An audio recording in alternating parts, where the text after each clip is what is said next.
નમસ્કાર મિત્રો, આરકે સ્ટુડિયોઝની આપણી આ નવી શરૂઆતમાં આપનું હાર્દિક સ્વાગત છે. આજે આપણે મુલાકાત કરવા જઈ રહ્યા છે લોકલાડીલા બહુજન સાહિત્યકાર એવા મોહિન્દર મૌર્યની. તો આવો જાણીએ આપણે મોહિન્દર મૌર્યના શબ્દોમાં તેમના જીવન વિશેની જાણી અજાણી વાતો. નમસ્કાર મોહિન્દરભાઈ. નમસ્કાર. જય ભીમ, જય નમો ભીમ. બુદ્ધાય. તો આજે આપણી ચેનલ આરકે સ્ટુડિયોઝમાં આપણે એક નવી સિરીઝ ચાલુ કરી છે, જ્યાં આપણે વ્યક્તિગત મુલાકાતના અંશો કેટલાક પ્રગટ કરીશું. તો બહુજન સમાજના લોકોને આપના જીવનની જાણી અજાણી વાતોથી પરિચિત કરવા માટે આપણે આ સિરીઝનું આયોજન કર્યું છે. તો હું આપને વિનંતી કરું છું કે આપ આપણે જીવનની વાતોને આરકે સ્ટુડિયોઝના દર્શકો સમક્ષ આજે રજૂ કરો. તો આપ જણાવો કે કઈ રીતે એક માણસ, એક વિદ્યાર્થી, એક મોમેન્ટનો માણસ આજે બહુજન લોક સાહિત્યકાર તરીકે સ્થાપિત થયો, શરૂથી માંડી અને આજના દિવસ સુધી. ટૂંકમાં અમારા દર્શકોને જણાવો. સૌ પ્રથમ તો સૌને જય ભીમ, જય ભારત. બહુજન મુમેન્ટ જે છે એમાં તમે સરસ વાત કરી કે એક જે રૂટ છે, જે રસ્તા ઉપર આપણે ચાલી રહ્યા છીએ, તો એ ક્યાંથી એ રસ્તામાં આપણે જોડાયા. આમ જોવા જઈએ તો બાળપણની અંદર ગામડાઓમાં ડૉક્ટર બાબા સાહેબ આંબેડકરની રેલીઓ થતી. જ્યારે હું નાનો હતો ત્યારે રેલીમાં આપણે જોડાતા, નાચતા, જય ભીમના નારા લગાવીએ, એક માહોલની અંદર ફિટ થઈ જતા. પછી બીજા દિવસથી પાછું આપણે આપણું બાળપણ હોય એટલે રમતમાં, નિશાળમાં, ભણવામાં. એટલે ત્યારે બહુ એવી ખબર નહીં એમ કે બહુજન મિશન શું છે, મુવમેન્ટ શું છે, ચળવળ શું છે. પણ એક આનંદ ખરો કે બાળપણની અંદર ગામની અંદર જે તે સમયના બાબા સાહેબને માનનારા લોકોએ યુવક મંડળ બનાવેલું, જય ભીમ યુવક મંડળ. અને જય ભીમ યુવક મંડળના માધ્યમથી દર વર્ષે 14મી એપ્રિલ ઉજવતા. તો એ ઉજવણીમાં પ્રાથમિક શાળામાં ભણતા તમામ બાળકો જોડાતા, હું પણ જોડાતો. અને સૌની સાથે નાચતા, કૂદતા, જય ભીમના નારા બોલાવતા, ખૂબ આનંદ આવતો એમ.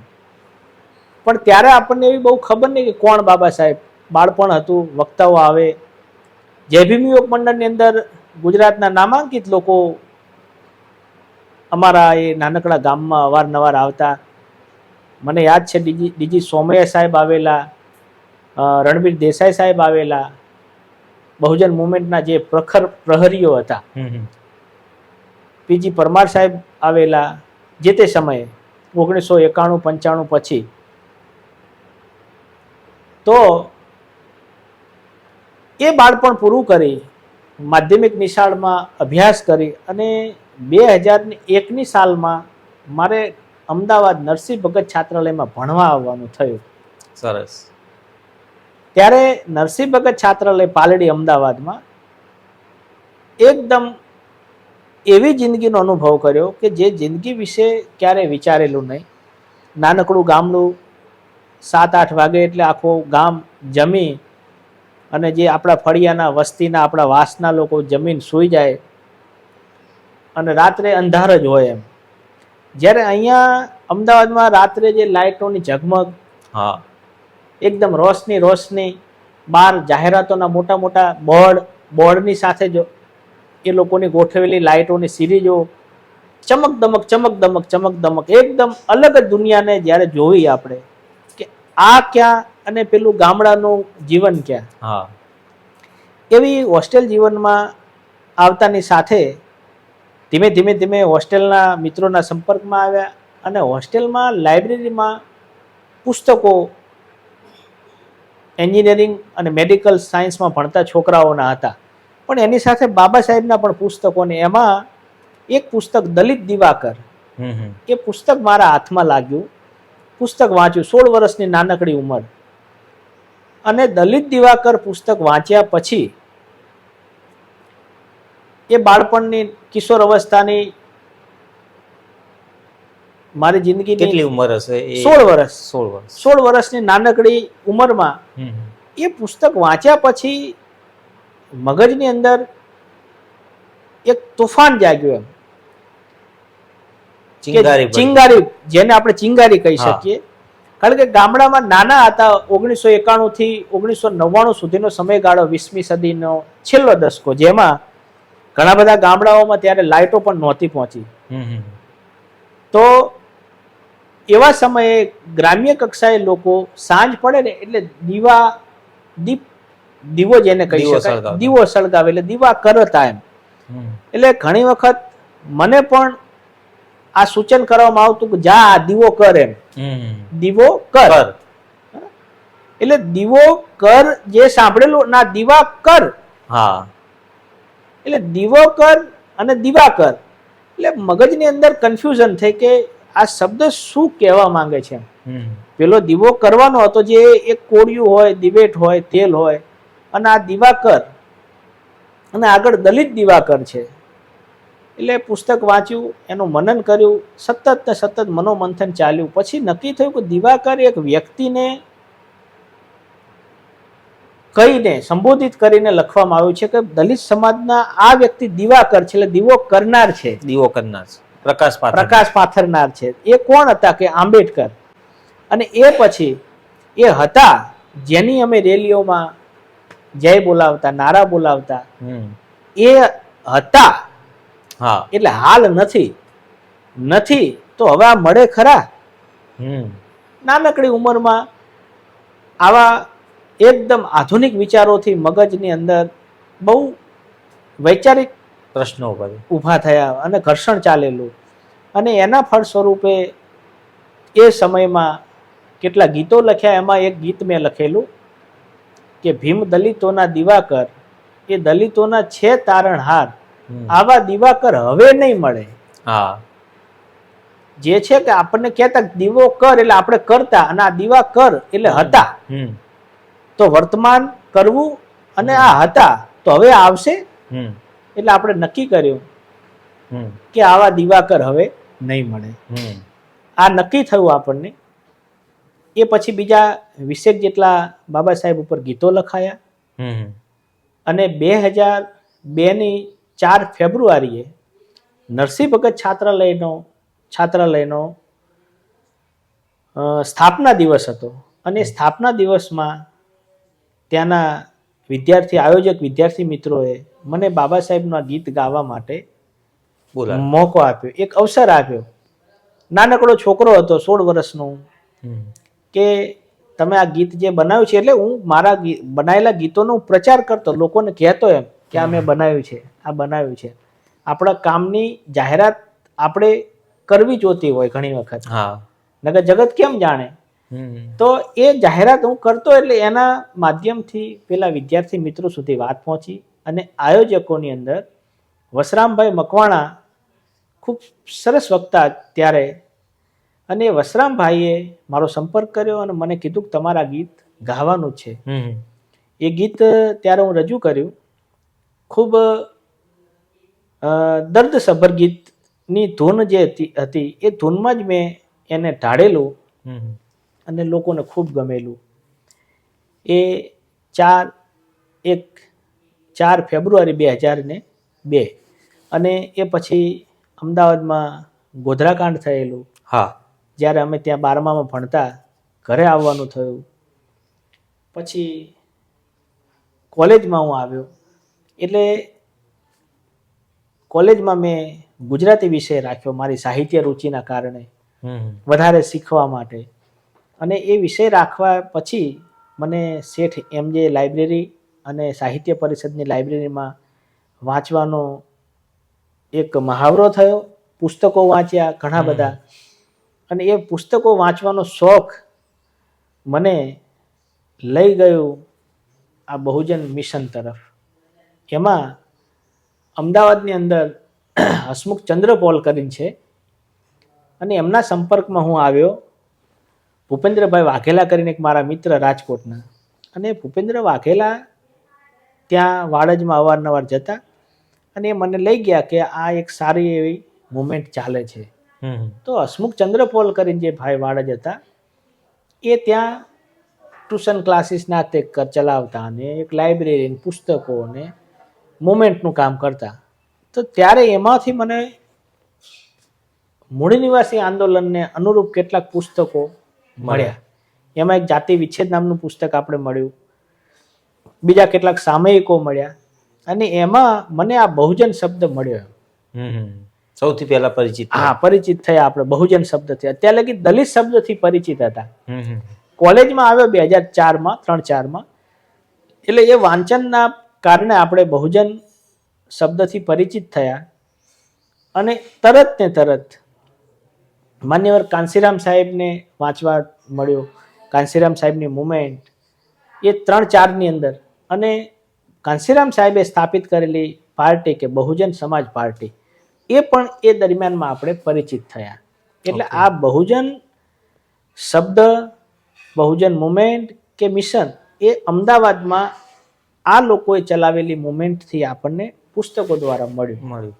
આપણે અંદર સીધા કામે લાગી નહોતા ગયા, પણ આપણને જાણવા મળ્યું. કોઈ એવો ટર્નિંગ પોઈન્ટ જીવનમાં કે એ સમયે તમને ક્લિક થયું કે ભાઈ બહુજન મુવમેન્ટ માટે જ કામ કરવું જોઈએ? કોઈ એવો ટર્નિંગ પોઈન્ટ ખરી તમારી લાઈફમાં કે જે ટર્નિંગ પોઈન્ટથી તમને ખબર પડી કે બહુજન મુવમેન્ટમાં કામ કરવું મહત્વનું છે ને જરૂરી છે? હા, જે બહુજન શબ્દથી માનો કે આપણે પરિચિત થયા, કોલેજ સમય ગયો 2005, 6, 7 અને 2008માં ફેબ્રુઆરી મહિનામાં પાટણની અંદર, લગભગ જાન્યુઆરી કે ફેબ્રુઆરી મહિનામાં પાટણમાં એક આપણી દલિત સમાજની દીકરી ઉપર પીટીસી કાંડ થયો. પીટીસી કાંડ, યસ, પીટીસી કાંડ, દલિત દીકરી ઉપર બળાત્કાર થયેલા, અને સમગ્ર ગુજરાતમાં આ ઘટનાને પડઘા પડેલા, લોકોએ આ ઘટનાને વખોડી કાઢેલી, ઘોર નિંદા થયેલી.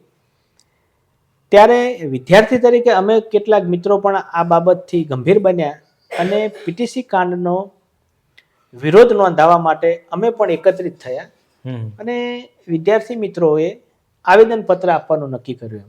ત્યારે આવેદનપત્ર શું એ પણ બહુ ખબર નહોતી એમ. હા, ગ્રેજ્યુએશન પૂરું કરી દીધેલું, પણ આપણે તો વિદ્યાર્થી હતા, વિદ્યાર્થી અવસ્થામાં ના ખબર પડે. એટલે આ બધું શું હોય બહુ ખબર નહીં. પણ લોકો વચ્ચે જ્યારે વિચાર મૂક્યો, એટલે લોકોએ વિચારને એક્સેપ્ટ કર્યો, વિચારને વધાવી લીધો, અને તરત જ આપણી આગેવાનીમાં એમ કે નહીં, મોહિંદર કહે છે તો આપણે બધા સાથે જઈએ. એટલે આગેવાની શું એ પણ આપણને ખબર નહીં હતી, પણ લોકોએ પહેલીવાર તમે વિચાર મૂક્યો, લોકોની આગળ થયા અને લીડ કર્યા, લોકોએ એક્સેપ્ટ કર્યું. એટલે અમદાવાદમાં નરસિંહ ભગત છાત્રાલયની સંલગ્ન બીજી 4 સંસ્થાઓ હતી, ઘાટલોડિયા, રાણી અને લગભગ નવરંગપુરા હતી. તો એ સંસ્થાઓના છોકરાઓ પણ સપોર્ટમાં આવ્યા, અને નરસિંહ ભગત છાત્રાલય સંલગ્ન એક મહિલા છાત્રાલય આપણી દીકરીઓની, તો એ છાત્રાલયની બહેનો પણ સ્વેચ્છાએ આમાં જોડાણી, અને આપણી સાથે રેલીમાં જોડાણા, ત્યાં સૂત્રોચ્ચાર કર્યા.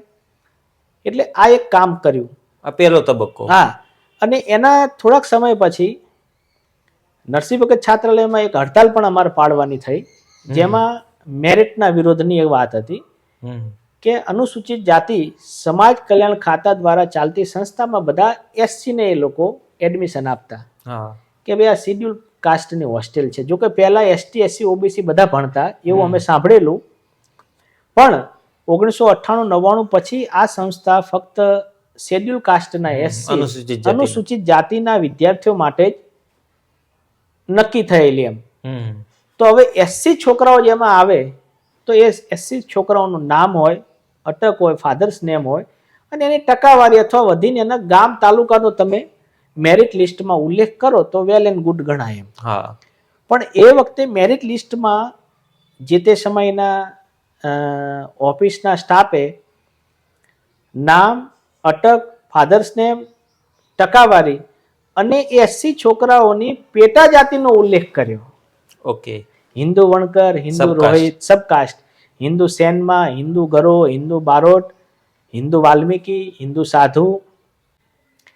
એટલે આ મેરિટ જ્યારે બહાર પડ્યું, એટલે એનાથી વિદ્યાર્થીઓની અંદર એક અલગ ઓળખ ઊભી થઈ પેટા જાતિ પેટા જાતિ. જ્યારે પહેલા અમે આવું નહોતું, હા, અમે common જ જ્યારે હતું. ભણતા તો કશું નહીં કે ભાઈ શેડ્યુલ કાસ્ટ અનુસૂચિત જાતિના જ છે. જાતિની. ઓકે. એટલે એ મને બહુ ખટક્યું. એમાં પેટા જાતિ તો લખી, પરંતુ પાછળ પછાત અને અતિ પછાત એવા બે શબ્દો પણ ઉમેર્યા ઓકે.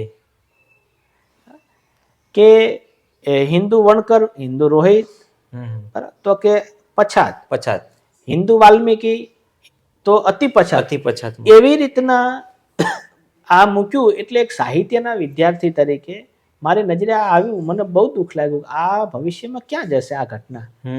એટલે આનો મેં વિરોધ નોંધાવ્યો કે તમે એડમિશન જ્યારે અહીંયા આપો છો તો એ ટકાવારીના આધારે હોય, નહીં કે એની જાતિ પેટા જ્ઞાતિના આધારે.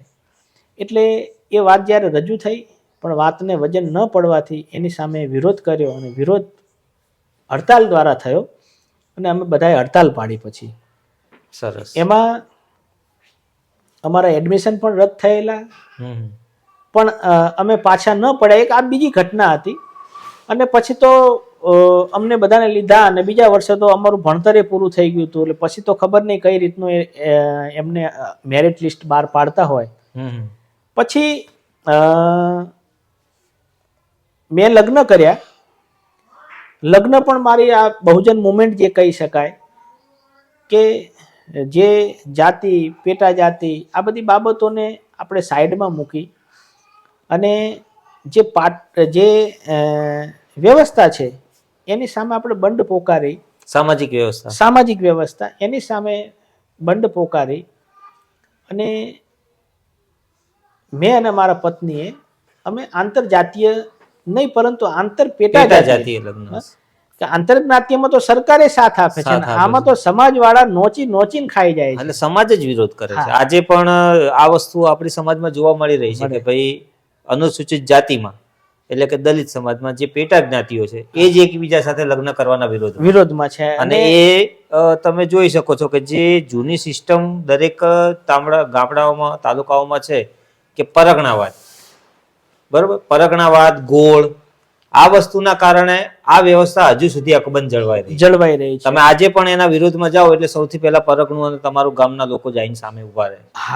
તમે આ બાબતનો આજે કર્યું, ખરેખર આ કાબિલે દાદ કહેવાય. બહુ સરસ કે તમે પહેલ કરી આંતર પેટા જ્ઞાતિય લગ્ન. પહેલ કર્યા પછી એના સારા નરસા પરિણામો પણ ભોગવવા પડ્યા. હા, બહુ દુષ્કર રીતે.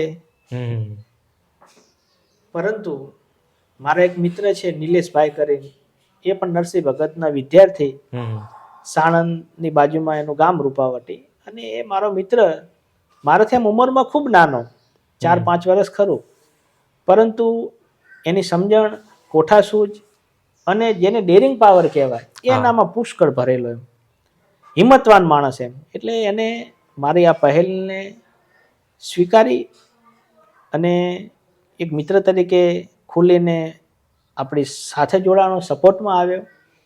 અને આવ્યા પછી હું ફરી પાછો ભણવા ગયો. 2 વર્ષ અહીંયા નોકરી કરી સાણંદ GIDCમાં, અને પછી BEd અને MEd કર્યું, master of education, TAT pass કરી. પછી આપણને થયું કે કંઈક તો એવું છે જે જાહેર જીવન અને આ આપણને અલગ પાડે છે. સામાન્ય જીવન જે છે, જનજીવન, એ જે જીવી રહ્યા છે અને આપણે જે કંઈક વિચારી રહ્યા છીએ એ કંઈક અલગ છે. શું છે મને ત્યાં સુધી બિલકુલ ખબર નહીં.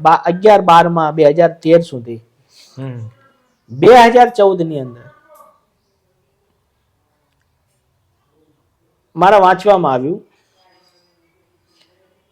કે તથાગત ગૌતમ બુદ્ધે, વાંચન તો પહેલા પણ તથાગત ગૌતમ બુદ્ધનો બુદ્ધ અને એનો ધમ્મ જે ગુજરાત સરકારે લગભગ 2007-8માં બહાર પાડેલો, તો ત્યારે મેં વસાવીને વાંચી નાખેલી ગુજરાતી અનુવાદ. હા, અનુવાદ આજે પણ મારી પાસે છે. પણ જે તે સમયે આપણે વાંચતા હોઈએ, ફરી પાછા વાંચતા હોઈએ, એટલે દરેક વાંચન વખતે આપણને નવા જ એમાંથી તથ્યો મળે. દર વખતે નવું નવું. તમે જેટલું મનોમંથન કરો ને એટલું તમને નવું જાણવા મળે. એક જ પુસ્તક હોય પણ જેટલી વાર વાંચો ને એટલી વખત તમને એક નવ જ માહિતી પ્રાપ્ત થાય. એટલે 2014માં અહીંથી મેં પાટડીમાં નિર્વાણ ટ્યુશન ક્લાસીસ શરૂ કરેલા. અને ત્યારે જે બહુજન મુવમેન્ટમાં આપણે હતા એ બહુજન મુવમેન્ટના માધ્યમથી ત્યાંના લોકોએ બહુજન સમાજ પાર્ટીમાં આપણને અધ્યક્ષ તરીકે જવાબદારી સોંપી. તમારી રાજકીય કારકિર્દીનો પહેલો તબક્કો. અને એ જવાબદારી તરત નથી સોંપાણી, મારું વાંચન હતું અને એના કારણે લોકોએ જવાબદારી મૂકી. પણ એ મારા માટે એટલા માટે ટર્નિંગ પોઈન્ટ હતો કે એ જ વર્ષે 2014માં વાંચતા હું તુલનાત્મક અભ્યાસના ભાગરૂપે તુલના કરવા લાગ્યો, જે અમારે માસ્ટર ઓફ આર્ટ્સની અંદર તુલનાત્મક સાહિત્ય ભણવામાં આવતું. અને ડોક્ટર બાબા સાહેબ આંબેડકરે પણ ઝીણા, મોહનદાસ ગાંધી અને ગોવિંદ રાનડે આ ત્રણેય ઉપર તુલનાત્મક અભ્યાસનો એક બહુ મોટો ગ્રંથ લખેલો પુસ્તક છે. અને જેમાં બાબા સાહેબે એવું કીધેલું કે કેટલાય મહાત્માઓ આવ્યા અને ગયા, પણ અછૂતો તો સમસ્યા એની જ રહી. બાબા સાહેબે આ તુલનાત્મક અભ્યાસમાં મહાત્માઓને ઉદ્દેશીને કીધું છે. જ્યારે આજે પણ સમાજની અંદર લોકો ભાષણ કરવા ઊભા થાય અથવા સમાજ સુધારણાના કાર્યક્રમોમાં મૌલિક રીતે બોલવા ઊભા થાય તો તેઓ મહાત્મા નથી કહેતા, પરંતુ એવું કહે છે કે કેટલાય સંતો આવ્યા અને ગયા. ત્યારે મને પ્રશ્ન થાય એક વિદ્યાર્થી તરીકે કે સંતોના આવા અને જવા ઉપર જો બાબા સાહેબ પ્રશ્નાર્થ ઉભો કરતા હોય તો એ સંત કબીરનો સ્વીકાર ના કરે. એમના ગુરુ તરીકે સ્વીકારે છે. 3 ગુરુ તરીકે સ્વીકારે છે, ગૌતમ બુદ્ધ, સંત કબીર અને જ્યોતિબા ફૂલે. જો સંત કબીરને તેઓ સ્વીકાર કરતા હોય તો આ સમાજ જે મેસેજ આપે છે પ્રચારકો સમાજમાં કાંઈ ખોટો છે. તો સાચો મેસેજ આપવા શું કરવું આપણે? એટલે આ ટર્નિંગ પોઈન્ટ હતો. અને એમાં તુલનાત્મક અભ્યાસ કર્યો કે બાબા સાહેબ આંબેડકરે પણ લગભગ 28-29 વર્ષે મિશનમાં સંપૂર્ણ જોડાયા હતા. તથાગત ગૌતમ બુદ્ધે પણ ઘરનો ત્યાગ 28-29 વર્ષે કર્યો. અને માન્યવર કાંશીરામ સાહેબ પણ સેમ કન્ડિશનમાં 65-66માં 28-29 વર્ષે આમાં જોડાણા. 14માં મારી ઉંમર એ જ આઈને ઊભે, એ જ સમયે ઊભો કે આ તો મારી પણ એ જ ચાલી રહી છે. તો શું આપણે આ ઇતિહાસમાં જોડાઈ જવું જોઈએ? એમ મેં મારી સાથે ખૂબ મનોમંથન કર્યું. ખૂબ એનો મેં દુહો પણ લખ્યો છે સાખી સ્વરૂપે કે હુંની સાથે હું લડ્યો, મનને મારીને મૌર્યા. એટલે હું જે અંદર જે કહે છે હું પણ કે મારે આઈએસ બનવું, કલેક્ટર બનવું, ડોક્ટર બનવું, શિક્ષક બનવું, એ શું બનવું એની સાથે પાછો હું જ લડ્યો. પોતાની સાથે લડાઈ. મનને મારીને મૌર્યા. એટલે મનને મારવું પડે. સદગુરુ કબીર સાહેબ કહે છે કે મન કે હારે હાર હે, મન કે જીતે જીત, મન મિલાવે નામ છે ને મન કરે ફજીત. એટલે મન જે છે એ આપણું ફજેતો કરતો હોય છે, મન જ આપણું મહાનતા કરતું હોય છે. ગૌતમ બુદ્ધનો જે સંદેશ છે મન, કે જેને મનને કેન્દ્રિત કર્યું છે. તો એ સમયે 14માં મેં મારી જાતને સંપૂર્ણ કેન્દ્રિત કરી કે તો હવે મારે ખરેખર શું કરવું? ટાટ પાસ કરીને શિક્ષકમાં જવું, જે હું પાસ હતો જ, જાહેરાતની તૈયારી હતી એમ, કે કોઈ બીજી દિશામાં જવું, ક્યાં જવું? એટલે એક વિદ્યાર્થી, એક આગેવાન, એક નેતા, ઉભરતા નેતા કે ભાઈ યુવા નેતા કહો, તેમાંથી બહુજન મુવમેન્ટમાં સક્રિય થવાનું, એટલે કે બહુજન સાહિત્યકાર, જે આજકાલ આ જે શબ્દ છે, તો તમારી હાલની ઓળખ બહુજન સાહિત્યકાર તરીકે. તો એ સમય કે જ્યાં તમે વિદ્યાર્થી તરીકે હતા, યુવા નેતા પણ હતા, રાજકીય રીતે પ્રવેશ પણ કર્યો હતો, તેમાંથી બહુજન સાહિત્યકાર તરીકેની સફળતામાં વચ્ચે એવો શું ચેન્જ આવ્યો કે એવું તમે ક્યારે નક્કી કર્યું કે હવે બસ મારે આ વિષયમાં જ આગળ વધવું છે, બહુજન સાહિત્યકાર તરીકે મારી કારકિર્દી આગળ વધારવી છે? સુંદર વાત કરી. એટલે 14માં જયારે આપણે નક્કી કર્યું કે ખરેખર મિશન કયું છે, તો એ 14માં તુલનાત્મક અભ્યાસ કર્યો, જે મેં તમને કીધું. એમાં અભ્યાસ કરવાથી આપણને જાણવા મળ્યું કે તથાગત ગૌતમ બુદ્ધ એ રાજઘરાનામાંથી આવતા, રાજ સત્તા સાથે જોડાયેલા, પણ એને સત્તા મૂકી અને ધર્મ સત્તાની વાત કરી સમાજ સામે. એની પછી આપણને એવો મજબૂત વ્યક્તિ કબીર મળે છે. સમ્રાટ અશોક ખરા, બીજા ઘણા બધા, પણ આપણે એને પ્રાચીન તબક્કામાં બુદ્ધને લઈએ અને પછી સીધા મધ્યકાળમાં આવી જઈએ તો કબીર મળે છે કે કબીરે ધર્મ સત્તાથી શરૂ કરેલી સફરના અંતે સમાજ સુધારણાની વાત મૂકી. કબીર પહેલા ત્યાં પથ્થર પૂજ્ય હરી મિલે ને ઈટ સિમેન્ટ જોડ કે મસ્જિદ બનાવીને મંદિર ઉપર ને આવી બધી ઘણી બધી સાખીઓ દુહા આપ્યા ધાર્મિક. પછી એમના અંતમાં એ ધાર્મિકતાને મૂકી અને એમને સામાજિકતા તરફ છેલ્લે સાહિત્યિક ખેડાણ કર્યું, જે આપણને જોવા મળે છે. પહેલા જે એમનું ભજન છે કે મોકો કહા ઢૂંઢે બંદે, તો એ ધાર્મિકતા હતું. પછી કબીરે ધીમે ધીમે સામાજિક સમાજ સુધારણા તરફ પડ્યા. બુદ્ધે રાજસત્તા મૂકી ધર્મની વાત કરી, કબીરે ધર્મને લઈ અને સમાજ સુધારણાની વાત કરી. કબીર પછી મજબૂત પાત્ર આપણને જ્યોતિબા ફૂલે મળે કે જેમને સમાજ સુધારણાથી શરૂઆત કરી, અંધશ્રદ્ધા નાબૂદ કરીને શિક્ષણનો પાયો નાખ્યો. બરાબર. પેલા એમનો કૂવોમાં પાણી ભરવા માટે લોકોને છૂટ આપી, બરાબર, વિધવા વિવાહની વાત કરીને એમ સમાજ સુધારણાની વાત કરતા કરતા કરતા જ્યોતિબા શિક્ષણ તરફ મજબૂત થયા કે વિદ્યા વિના મતિ ગઈ ને મતિ વિના ગતિ ગઈ, એટલે એને ભાર છેલ્લે શિક્ષણનો આપ્યો. અને જ્યોતિબા પછી આપણને બાબા સાહેબ મળે છે જેને શિક્ષણથી શરૂઆત કરી. BA ને MSc ને BSc ને PhD ને LLB ને DLED કેટલી બધી પદવીઓ લીધી. આ શિક્ષણનો મોટો સ્તંભ મજબૂત રીતે ઉભો કર્યા પછી બાબા સાહેબે અંતિમ તબક્કામાં રાજ સત્તાની વાત કરી. ચક્ર જે છે ગોળ વ્હીલ, જ્યાંથી બુદ્ધે મૂક્યું હતું ત્યાં બાબા સાહેબે લાઈન મૂક્યું કે જાઓ તમે તમારી દિવાલ પર લખો તમારે આવનારા સમયના હુકુમરાન બનવાનું, શાસક બનવાનું છે. એટલે એને બીજું પણ કીધું કે રાજ સત્તા તમામ તાળાની ચાવી છે, તમામ તાળાની માસ્ટર કી છે. તો બાબા સાહેબે જે વાત મૂકી એ પછી સમગ્ર ભારતની અંદર એક મજબૂત વ્યક્તિ આવે છે, માન્યવર કાંશીરામ સાહેબ, અને એને આ રાજ સત્તાની વાતને જ પકડી.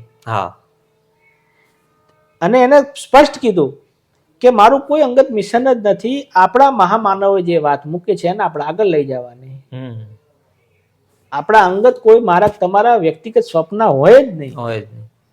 જે સપનું સદીઓ પહેલા જોવાયેલું છે એને આપણે પૂરું કરવાનું. તો માન્યવર કાંશીરામ સાહેબે રાજ સત્તાને આગળ ધપાવવા માટે જે તનતોડ મહેનત કરી એ આપણે સૌ એના સાક્ષી છીએ. એટલા 14માં મેં નિર્ણય કર્યો મનથી જ કે હવે મારે ક્યાં જવું, ધાર્મિકતામાં જવું, શિક્ષણ તરફ જવું, સમાજ સુધારણા તરફ જવું, કે આ જે 4-5 પૈયા છે ક્યાં જવું. આપણે એ પણ જોયું કે બુદ્ધે પાણીના કારણે પરિવાર છોડ્યો, પત્ની છોડી, બાળકો છોડ્યા. જ્યોતિબાએ પત્ની નથી છોડ્યા તો એમને કંઈક બાળકો નહોતા તો દત્તક બાળક લીધા હતા. બાબા સાહેબ ને લઈએ તો પત્ની છે તો બાળકોને ગુમાવ્યા છે. કાંશીરામ સાહેબ ને લઈએ તો એમને લગ્ન જ ના કર્યા. તો દરેક મહામાનવોના જીવનમાં અલગ અલગ ઘટનાઓ છે, ત્યાગ છે. તો આપણે પણ કંઈક ત્યાગ કરવો જોઈએ. અને આપણે એ પણ જોયું કે દરેક મહામાનવોએ જ્યારે ત્યાગ બલિદાન આપ્યા, મિશનમાં નીકળ્યા, સંઘર્ષ આવે પણ હાર્યા કે હતાશ નથી થયા. તો આપણે પણ કોઈ 2-5 સમસ્યા આવે તો હતાશ થવું નહીં. થોડી વાર આપણને થાય, ક્ષણભંગુર છે બધી બાબતો, પણ આપણે એને પકડીને બેસતા નક્કી કરો પછી કોઈ ચિંતા નહીં. એટલે 14માં આપણે નક્કી કર્યું કે નહીં, આપણે હવે ફક્ત ને ફક્ત કાંશીરામ સાહેબે જે મુવમેન્ટ મૂકી છે રાજ સત્તાની, આપણે હજી ત્યાં જ રહેવાનું છે. આપણો કોઈ પણ કદમ રાજ સત્તા સાથે પ્રભાવિત હોવી જોઈએ. સરસ. 15માં આપણે ચૂંટણી લડ્યા જિલ્લા પંચાયતની બસપાના મેન્ડેટમાં. 2016માં ચૂંટણી પત્યા પછી મને થયું કે મારે સ્થળ બદલવું જોઈએ. એટલે મેં ત્યાં ટ્યુશન ક્લાસીસ મૂકી અને પ્રાઇવેટ સ્કૂલમાં શિક્ષક તરીકે સાણંદમાં ચંપલાવી. અને અહીં આવ્યા પછી બસપાની જવાબદારી માથે આપવાથી સાણંદમાં મેં સંગઠનનું માળખું તૈયાર કરવાનું શરૂ કર્યું, જેમાં સાણંદના અશોકભાઈ સમ્રાટ, જે મારા પરમ મિત્ર, જેમને મને સપોર્ટ આપ્યો, અને ધીમે ધીમે ધીમે એક બહુ મોટું સંગઠન અમે નિર્માણ કર્યું. ચૂંટણી લડ્યા 2017ની. 2017માં જે માહોલ બન્યો, ઉનાકાંડ 16માં થયો, એ પછીની જે ઘટનાઓ આપણી નજર સામે આવી, એટલે જે પેલું બાળપણથી 16 વર્ષની ઉંમર પહેલા અને 16 વર્ષથી આપણા મનમાં જે કંઈ હતું સંગ્રહાયેલું સતત એક નક્કી નિર્ણય ઉપર આધારિત. ઉનાકાંડ તો એ મને પણ યાદ છે કે મારી કારકિર્દીમાં પણ જો સૌથી મોટો ટર્નિંગ પોઈન્ટ હોય ને તો એ ઉનાકાંડ છે, કારણ કે એ જોયા પછી સોશિયલ મીડિયામાં આપણે બધા જે એક્ટિવ થયા, એટલે અમે આ જે કામ કરતા હતા બરાબર બસપામાં, પછી 17માં નક્કી કર્યું કે આ નોકરી કરતા, પારિવારિક જવાબદારી, આ બધું કરતા ક્યાંક ને ક્યાંક કંઈક છૂટી જાય છે. મુખ્ય વાત કઈ 14માં નક્કી કર્યું કે આપણે રાજકારણ ઉપર જ કામ કરવું છે, રાજસત્તા ઉપર. પણ એ નક્કી થયું એ લાઈફ ટાઈમ નું થયું, પણ હવે એક જ કરવું છે, કેમ કરવું, કઈ રીતે આગળ વધવું. કારણ કે BA, MA, BEd, MEd જે થયા તો ઘરનાઓની પણ અપેક્ષા હતી કે સરકારી નોકરી મેળવે, અને સમાજમાં પણ એવી વ્યવસ્થા લાગુ થયેલી છે કે સરકારી નોકરી હોય એટલે તમને ઇજ્જત મળે, શોહરત મળે. તમે પછી કદાચ એક સમયે તમારું વાણી વર્તન સારું ના હોય તો પણ સમાજ સ્વીકારે, દબદબો. હાલ કોઈ પણ બાબતે એ વસ્તુ હાલ બહુ આપણામાં તમે જુઓ સમાજમાં કે વ્યાપકપણે જોવા મળે છે કે માણસની સફળતાનો જે માપદંડ છે એને સરકારી નોકરી જ કરી, નોકરી સાથે કે સરકારી નોકરીમાં 18,000 પગાર લાવે છે તો ગુડ, પણ પોતાના પગ ઉપર ધંધો કરીને લાખ રૂપિયા કમાય છે કોઈ છોકરો તો નહીં કે છોકરી, તો એને એક નીચ તરીકે જોવામાં આવે છે કે ના પેલો માણસ બરાબર છે, તમે કશું નથી. લગ્નનો માપદંડ પણ નોકરી સાથે ફિટ થઈ ગયો છે કે છોકરો તોફાની હોય, એની વાણી વર્તન સારી ના હોય, તેમ છતાંય નોકરી કરે છે તો એને દીકરી દઈ દે છે લોકો. અને એટલા માટે 1 એપ્રિલ 2017માં મેં નક્કી કરી નાખ્યું, અને મારી પ્રાઇવેટ સ્કૂલમાં મેં રાજીનામું પણ આપ્યું, અને નક્કી કર્યું મારા કેટલાક મિત્રોને સાથે લઈને કે હવે હું એક નક્કી કરું છું કે હવે આજીવન હું સરકારી નોકરી માટે મને તૈયાર નહીં કરું. આજ પછી માન્યવર કાંશીરામ સાહેબે સરકારી નોકરી છોડી અને મુવમેન્ટ ચલાવી. હું સરકારી નોકરીમાં જઈશ જ નહીં, ત્યાં જવું અથવા એના માટે મહેનત કરું, 5-10 વર્ષ હું ખર્ચી નાખું સ્પર્ધાત્મક પરીક્ષાઓની તૈયારીઓમાં, અને પેપર ફૂટે એમ ફૂટી જાય તો મારા 5 વર્ષનું શું, મહેનત પાણીમાં જ જવાની. એટલે મેં નક્કી કર્યું કે આપણે એમાં આજ પછી એ ભાવને જાગૃત કરવો જ નથી. આજ પછી સરકારી નોકરીની તમામ ઈચ્છાઓ, અપેક્ષાઓને દફન કરીએ છીએ, અને કાયમી આજીવન માન્યવર કાંશીરામ સાહેબે જે મિશન જ્યાં પહોંચાડ્યું છે રાજસત્તાનું, એ મિશનને ગુજરાતમાં, ફક્ત ગુજરાતમાં, કારણ કે માન્યવર કાંશીરામ સાહેબ જીવતા હતા ત્યારે લગભગ 9 થી 10 રાજ્યોની અંદર, પંજાબ, હરિયાણા, અરુણાચલ પ્રદેશ, યુપી, MP, રાજસ્થાન, આ તમામ રાજ્યોમાં બહુજન સમાજ પાર્ટીના MP અને MLA બની ગયેલા. ગુજરાત જ એક એવું રાજ્ય કે ત્યાં MP તો ઠીક છે પણ MLA હજુ સુધી કોઈ બન્યું નથી, ખાતું જ ખુલ્યું નથી. બરાબર, તો આપણે નક્કી કર્યું કે તો બીજા રાજ્યમાં તો છે જ, આપણે ગુજરાતમાં કામ કરીએ અને ગુજરાતને ધ્યાનમાં રાખી અને શું આયોજન થઈ શકે. એટલે 1 એપ્રિલ 2017ના રોજ સરકારી નોકરી ક્યારે નહીં કરવાની પ્રતિજ્ઞા લીધી, અને એની સિવાય આર્થિક અર્થોપાર્જન જે છે એ કડિયા કામ કરીને હું ભેગા કરીશ, મજૂરી કરીશ, જરૂર પડશે તો શાકભાજી વેચીશું, રિક્ષા ચલાવીશું, પણ ખુદને સ્વતંત્ર કરી દેશું. આચાર સંહિતાના એવા કોઈ બંધનમાં નહીં બંધાઈએ કે નોકરી સરકારી હોય એટલે અમારાથી આ ના થાય, અમે પૈસા આપીને છૂટા. મારે એ સરકારી નોકરીને એવું બંધન નથી લેવું, એ નક્કી કર્યું.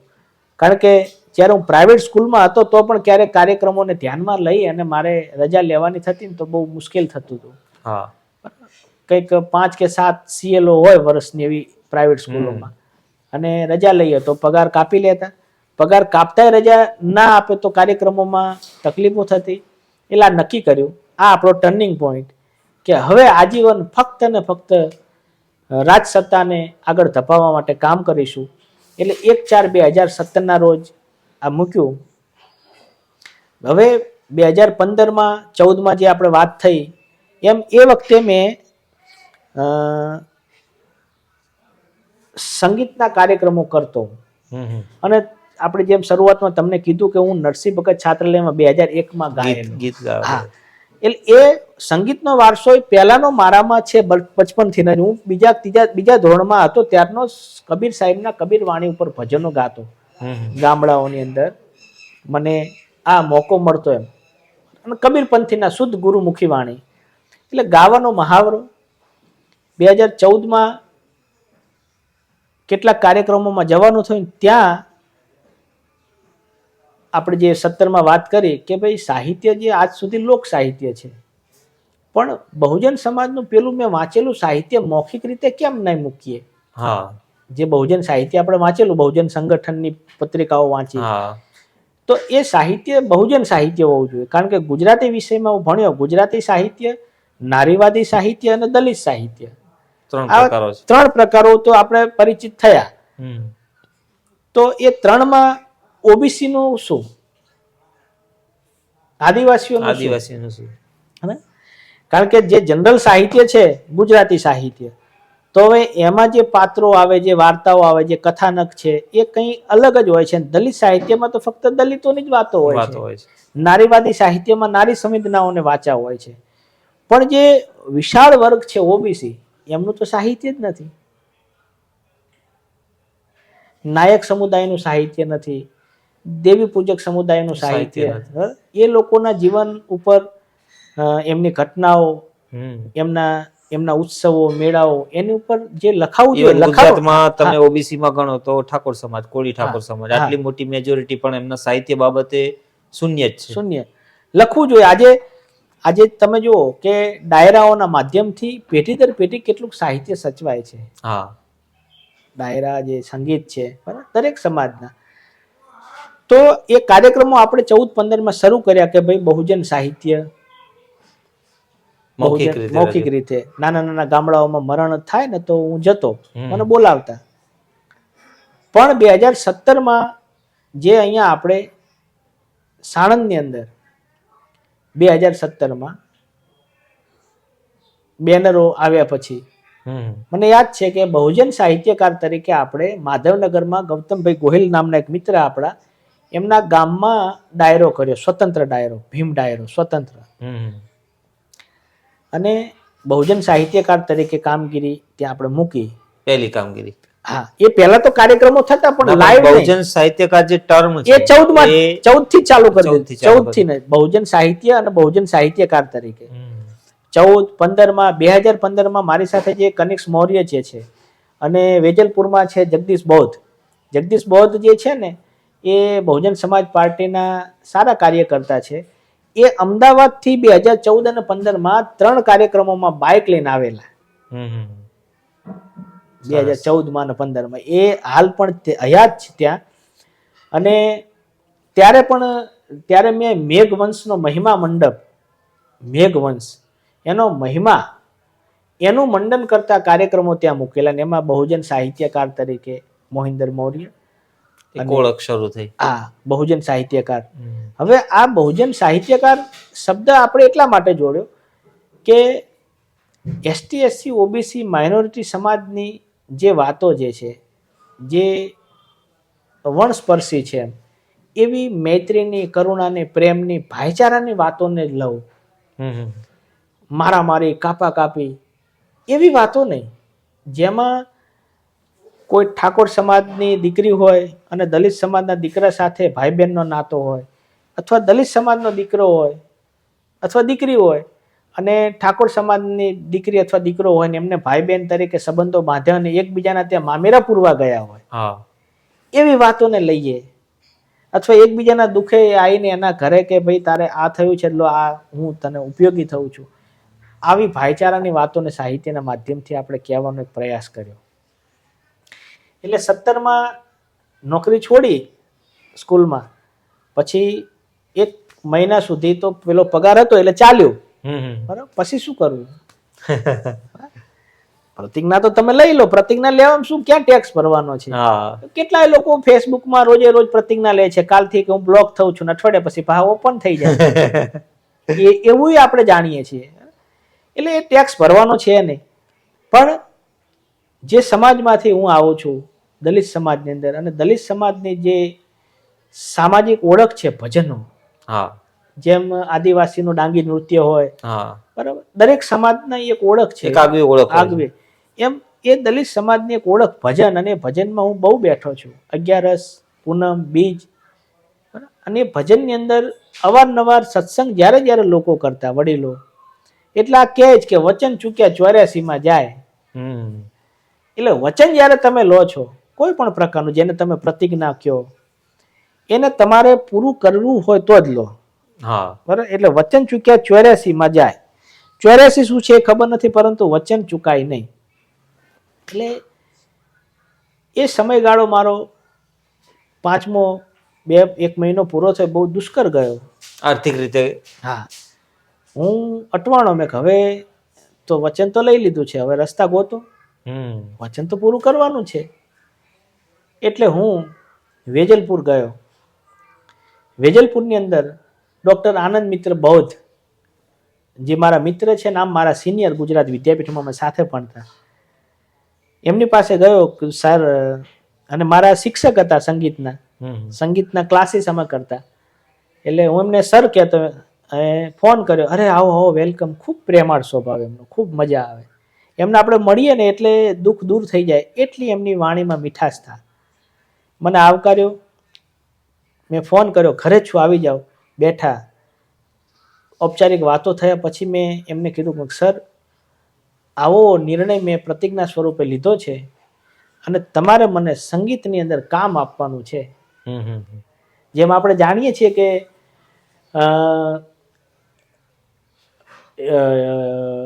આ પેલા અમિતાભ બચ્ચન કે કામ માંગવા જાય છે યશ ચોપડા પાસે, તો કોઈની પાસે કામ માંગવું એ કોઈ ગુનો નથી. એ તો સારી બાબત છે. ગામડાઓમાં આજે પણ આપણે જોઈએ છીએ કે જેની પાસે ખેતરો નથી, એ ખેતરો વાળા પાસે સામેથી કહેતા, ગઈ આવતીકાલ મને કહેજો, હું દાડિયા આવીશ, સામેથી કહેતા હોય. તો એ તો આપણે કામ કરવાની એક ભાવના છે. એટલે આનંદ મિત્ર સાહેબને મળ્યો. મેં સાહેબ, જો તમને ખબર છે, આપણે સંગીતમાં સાથે હતા, અને સંગીતની જે મારી અભિરુચિ છે, અને એના દ્વારા હું કંઈક ચોક્કસ પરિણામ લાવી શકું એવી મારી તૈયારી છે. તો તમે મને આમાં કાર્યક્રમોમાં, પ્રોગ્રામમાં અવસર આપો. કે ઓકે, ડન. 4થા મહિનામાં આપણે લીધું, 5મા મહિનામાં પેલું પગાર વપરાઈ ગયો, એટલે 5મા મહિનામાં હું ત્યાં ગયો. એટલે 6ઠા મહિનાની અંદર લગભગ 10 જૂન એમનો ફોન આવ્યો, કેમ છો, મજામાં? મેં હા, મજા સાહેબ. કે આપણે અહીંયા ધોળકાની અંદર આજે સદગુરુ કબીર સાહેબની કબીર જયંતિ SPAV નામના ગ્રુપ દ્વારા સાગરભાઈ જાડેજા એના આગેવાન છે ધોળકામાં, એ લોકોએ કબીર જયંતિનું આયોજન કર્યું છે. એમાં તમારે સાહિત્યકાર તરીકે આજે આવવાનું છે. એટલે અહીંયા તો આપણો પ્રોગ્રામ આપણા વ્યક્તિઓ બોલાવતા જતા, પણ એ ત્યાં હું ગયો એટલે એમને મને કામ અપાવ્યું, સંગઠન દ્વારા કામ. હા, ટીમ આખી એમની, અને હું સાહિત્યકાર તરીકે ત્યાં હું જવાનો છું. એ એમના કહેવાથી એમને એ પણ કીધું કે આમાં અમે તમને 2000 રૂપિયા પુરસ્કાર પેટે આપીશું. પુરસ્કાર શબ્દ વાપરેલો. કંઈ વાંધો નહીં સાહેબ, હું આવી જઈશ. ત્યારે મારી સાથે મારા મિત્ર કનિક્ષભાઈ રહેતા, એટલે એમનું બાઇક, મારી પાસે ત્યારે બાઇક નહોતું, અને એ બાઇક લઈને અમે બંને ત્યાં ધોળકા ગયેલા કાર્યક્રમમાં. કબીર જયંતિનો કાર્યક્રમ સુપરહિટ રહ્યો, લોકોએ મને ખૂબ વધાવી લીધો એમ. એટલે ત્યારે આપણને લાગ્યું કે જે પેલા ગામડામાં ફક્ત મરણમાં જતા અને ત્યાં સામાજિક પ્રસંગોમાં જતા, એ લોકો સ્વીકારતા તે તો બરાબર છે, પણ જો મોટા લેવલે આપણે આ કાર્ય આપીએ તો એમાંથી મારી મહેનત જે છે એ મહેનત મુજબ મહેનતાણું પણ મળે, અને જે બહુજન સમાજની અંદર જે વાત મૂકવી છે એ તાકાત સાથે આપણે જ મૂકી શકીએ. એટલે આપણે બહુજન સાહિત્યકાર તરીકે ફક્ત ને ફક્ત બે બાબતોને ધ્યાનમાં રાખી અને જોડાણા હતા કે એક તો આપણી મિશનની વાત જે રાજસત્તા તરફ આપણે જવું છે તો લોકોને તો જોડવા પડશે ને. તો લોકોને જોડવા માટે આ એક મને સરળ માધ્યમ લાગ્યું, લાઈવ માધ્યમ. વિશાળ જનસમુદાય જ્યાં કોઈ પણનો મારે કાર્યક્રમ સંદર્ભે ફોન આવે એટલે હું એને જ કહેતો કે ભાઈ મારી વાતમાં કાંશીરામ સાહેબ કેન્દ્ર સ્થાને રહેશે. કેટલાક પ્રોગ્રામોમાં મને ના પણ પાડવામાં આવી છે કે તમે આ બધી વાતો ના કરશો, ફક્ત બાબા સાહેબની વાત કરો એમ. ફક્ત ભીમ ડાયરો એટલે બાબા સાહેબ જ. તો ક્યાંક મેં એમને એ પણ કીધું કે બાબા સાહેબ તો આપણા સર્વે સર્વ છે જ, નતમસ્તક કોટી કોટી વંદન આપણે કરીએ, પણ એમની પછી કરેલા કામને પણ આપણે લોકો મૂકવું જોઈએ એમ. એટલે આ વાત કહેવા માટે અને જે પ્રતિજ્ઞા આપણે કરેલી, તો આપણો ખર્ચ નીકાળવા માટે થઈને પણ આપણા માટે આ સરસ માધ્યમ હતું. પણ એ ખરું કે 17માં, 18માં, 19માં જ્યાં જ્યાં કાર્યક્રમો થયા, લોકો મને બોલાયો છે, તો ક્યાંય મેં ફી નક્કી નથી કરી. એક આવી જાય હું જઉં, જે આપે લઈ લે. હા, ક્યાંક સારી રીતે પણ લોકોએ સન્માનિત કર્યા છે, પણ શ્રેષ્ઠ મારું સન્માન જે કર્યું ને, પ્રવીણ સાગઠિયા કરીને યુવાન છે, પ્રવીણ સાગઠિયા, અને એ સૌરાષ્ટ્રની અંદર વિજયભાઈ રાઠોડ કરીને વ્યક્તિ છે, બહુ અદ્ભુત વ્યક્તિ, અને સત્તાપર ગામની અંદર એમને કાર્યક્રમ કરેલા 2. પહેલા કાર્યક્રમમાં પણ મારો પ્રોગ્રામ પત્યો અમારો એટલે 10,000 રૂપિયા એમને આપેલા. અને એમને એમ કીધું વિજયભાઈએ કે આ ઓછા હોય તો હજુ કહો. હવે જ્યારે લોકો 2,000 આપતા અને આ 10,000 આપેલું, હું હા પાડું કે ના પાડું એ હું નક્કી નહોતો કરી શકતો. આ બાજુ તમે બહુજન સાહિત્યના ડાયરાની અંદર તબલાવાળાને લઈ જઈએ ને આપણે, એટલે 1,500 થી 2,000, 2,500 સુધી એ લોકો લે. બેન્જાવાળાના 2,500, 3,000, 3,500 હોય એમના. એટલે ગાનારાના સહેજે 5,000 ને 8,000 અત્યારે ચાલે છે. હવે બહુજન સાહિત્યકાર એટલે એક મલ્ટી બાય 1 ગેટ 1 ફ્રી જે કહે ને, એકની સાથે એક ફ્રી. ગાવાનું પણ અને સાહિત્ય પણ કરવાનું, ડબલ રોલ. હવે તમે સમજો કે ગાવાના તમે એને 8,000 આપો ને સાહિત્યના આપો તોય 16,000 થાય. તોય જ્યારે તબલાવાળાને, બેન્જાવાળાને વધારે પેમેન્ટ હોય, સાહિત્યકાર તરીકે અમે તો બસ એમની નજરે એક એવા એમ કે તમે સમાજ સેવક છો એમ. એટલે લોકોએ અમને એક ફિટ કરી દીધા ચોખટામાં. એટલે અમે ક્યાંય ફી નક્કી જ ના કરી. પણ એ વિજયભાઈ રાઠોડ કરીને છે, ખૂબ અદ્ભુત વ્યક્તિત્વ એમનું. કાર્યક્રમમાં જ મળ્યા છે, બાકી તો આપણે ક્યારેય મળ્યા પણ નથી. તો પ્રવીણ સાગઠિયાજી સત્તાપરની અંદર પહેલા કાર્યક્રમમાં 10,000 આપ્યા હતા, અને બીજા કાર્યક્રમમાં જ્યારે તથાગત ગૌતમ બુદ્ધની મૂર્તિનું ત્યાં સ્થાપન હતું ત્યારે 100 ની નોટનું બંડલ જે હતું એમાં 15,000 રૂપિયા એમને આપણને આપેલા. જોકે મેં ગણ્યા નહોતા કે લો મોહિન્દરભાઈ આ, અને અમે કેલ્વિન મકવાણા કરીને એક આપણા મિત્ર છે અમરેલીથી, એની ગાડી લઈને ગયેલા. એટલે આ કે તમારું ગાડી ભાડું ને આવવા જવાનું ભાડું, કંઈ વાંધો નહીં, હું ક્યારે પૈસા ગણું નહીં, મને જે આપે ભાડા સમજીને. કારણ કે પછી આપણે તો કોઈ સમ્રાટ અશોક મૌર્યની જેમ, મોહિન્દર મૌર્ય ખરા, પણ કોઈ સમ્રાટ અશોક મૌર્યની જેમ મોટું રાજ પાવર તો થોડોક છે.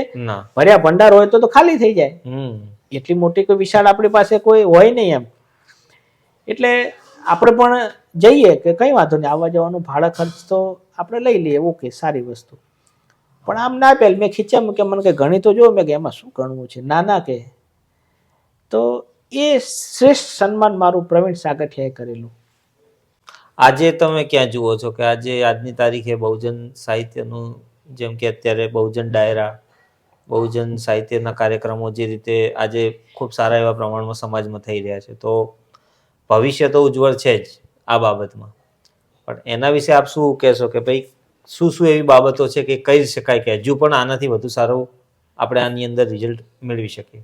બહુજન સાહિત્યમાં કેન્દ્ર સ્થાને બાબા સાહેબની મુવમેન્ટ છે. બાબા સાહેબે જીવતા જીવ ઘણા બધા પુસ્તકો લખીને એક આધાર સ્તંભ મૂકી દીધો કે તમે આને ધ્યાનમાં રાખીને જ કામ કરો એમ. એમાંનો એક આધાર સ્તંભ હતો બુદ્ધ ધર્મનો સ્વીકાર કરવો, જેમાં બાબા સાહેબે બુદ્ધને ગુરુ માન્યા અને ધર્મ સ્વીકાર કર્યો.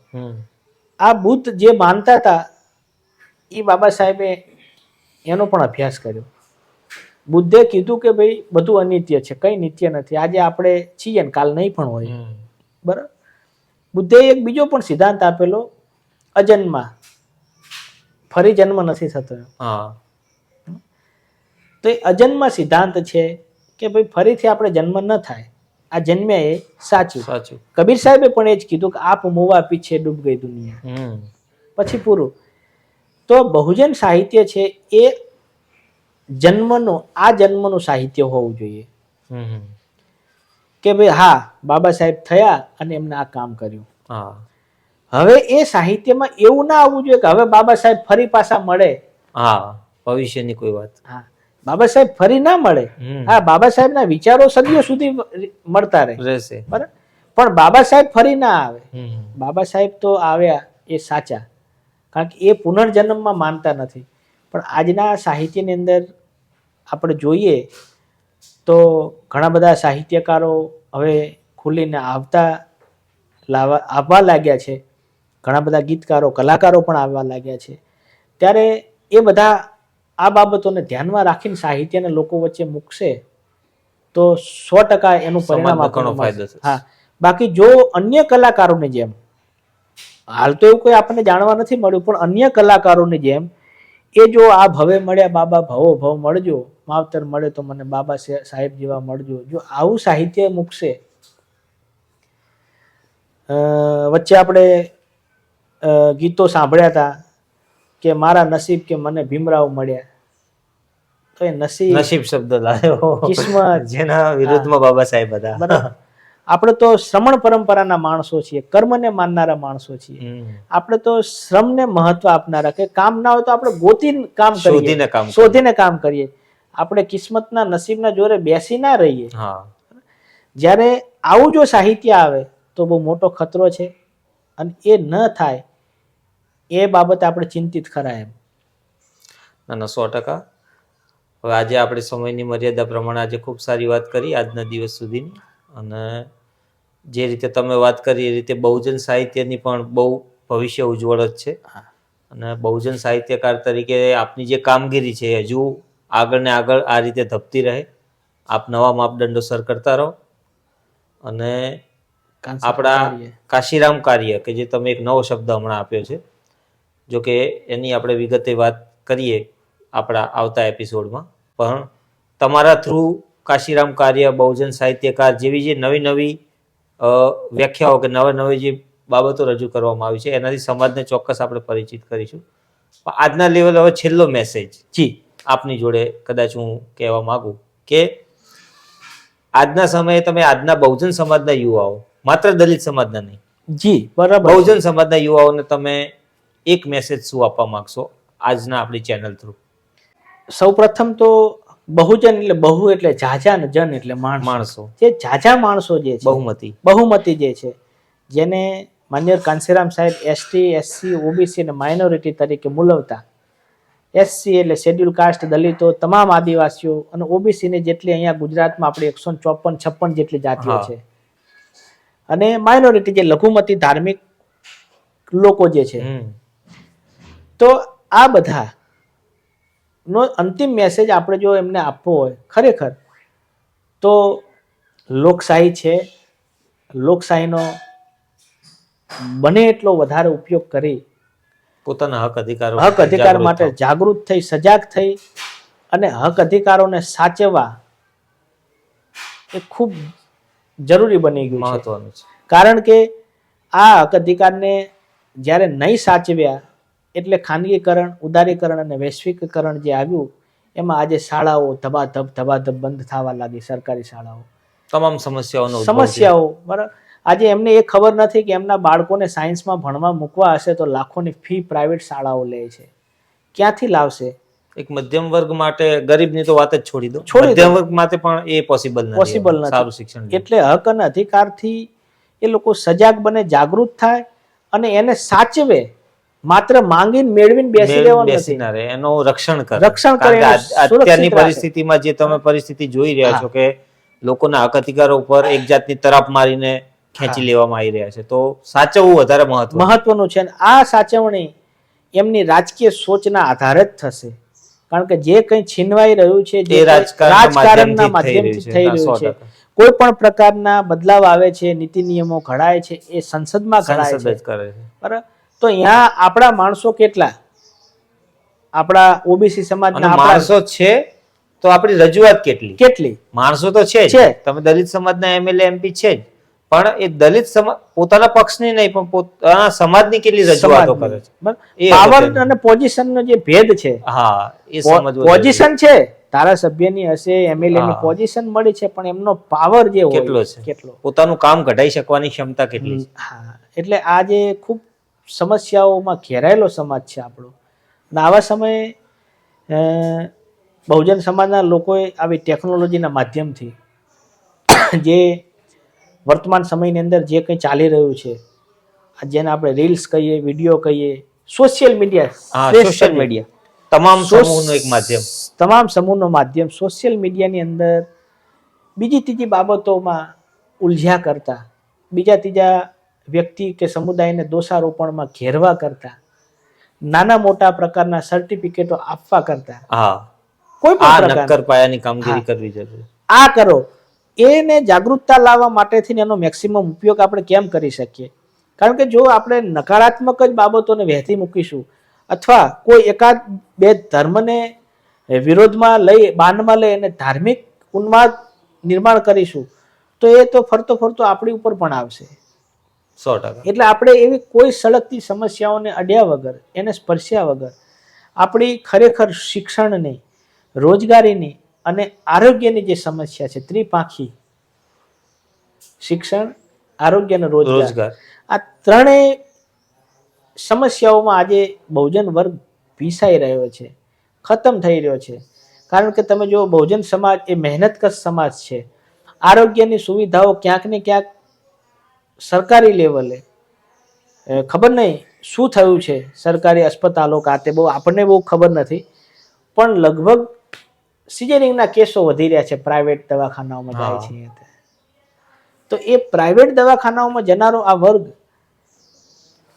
સરકારી આરોગ્ય કેન્દ્રનો લાભ લેતો થાય, એના માટે આપણે એને ઉજાગર કરીએ. કારણ કે ત્યાં તો સિઝેરિંગ જ થાય છે અને આપણે જાણીએ છીએ મોસ્ટ ઓફલી. તો એ આપણી મહિલાનું શારીરિક એક વીક પાસું નિર્માણ થઈ રહ્યું છે. સરકારી સ્કૂલો સારી છે, ત્યાં વેલ એન્ડ ગુડ શિક્ષકો છે, તેમ છતાં આપણે પ્રાઇવેટ સ્કૂલોમાં જ્યારે બાળકો ભણવા જઈ રહ્યા છે, તો ત્યાં બાળકોનું બૌદ્ધિક લેવલ આઈક્યુ ક્યાં, અહીંયા ક્યાં, આ બધી બાબતોનું યુવાનોએ મારે તમારે સાથે મળીને જાગૃતતા તરફ દોરવા પડશે. નહીંતર આપણે બધા, હું તમે, કારણ કે બહુજન હિતાય બહુજન સુખાયની જે વાત છે કે સૌના હિતમાં અમારું હિત છે. અરે જે ગુજરાતની પરિસ્થિતિ છે કે દલિતની સમસ્યાઓ માટે લડે છે, આદિવાસીની સમસ્યાઓ માટે લડે છે, ઓબીસીની સમસ્યાઓ, માઇનોરિટી પોતાને એકલી સમજે છે. આ પરિસ્થિતિના કારણે જે વિપક્ષી તાકાતો છે કે વિચારધારા છે અત્યારે આવી થઈ ગઈ છે. હા, જો હવે એને તમારે જો કાઉન્ટર કરવી હોય કે એની સામે તમારે ઊભું રહેવું હોય, તો આ ચાર જે છે એમને ભેગા થવું પડશે. અને એના વિના પ્રોપર તમે એક શક્તિનું નિર્માણ નહીં કરી શકો. બહુ સરસ. તો આજે આપણે મુલાકાત કરી આપણા બહુજન સાહિત્યકાર એવા મોહિન્દર મૌર્ય સાથે. હજુ પણ આપણે આગળની સિરીઝમાં અવનવા વિષયો સાથે તેમની ચર્ચાઓ આપણે રજૂ કરીશું. અને તેમણે જે છેલ્લે વાત કરી, જે હું પણ તમને કહેવા માંગુ છું કે દલિત, આદિવાસી, ઓબીસી અને લઘુમતી સમાજના લોકો માટે હાલ જો કોઈ મીડિયા હોય પોતાનું તેમનું, તો સોશિયલ મીડિયા જ છે. તો મનુવાદી મીડિયા કે જેને આપણે ગોદી મીડિયા કે જો અવનવા નામો આપીને આપણે ઓળખીએ છીએ કે હાલની કામગીરી દલિત, આદિવાસી, ઓબીસી વિરોધી અને મુસ્લિમ વિરોધી ચાલી રહી છે. તો આપણે તેવા મીડિયાને પ્રમોટ કર્યા સિવાય આપણે આપણા પોતાના મીડિયા માટે કામ કરતા યુટ્યુબરો, સોશિયલ મીડિયાના માણસો, કાં તો ન્યૂઝ ચેનલના સંચાલકોને મદદ કરો, તેમના સમાચારોને, તેમની મહેનતને સ્વીકારો અને આપણા માધ્યમથી જેમ બને તેમ આપણી બહુજન વિચારધારાનો પ્રચાર પ્રસાર કરો. તેવી વિનંતી સાથે હું આજે હવે આપની સાથે વિદાય લઉં છું. જય ભીમ, નમો બુદ્ધાય. જય ભીમ, જય ભારત.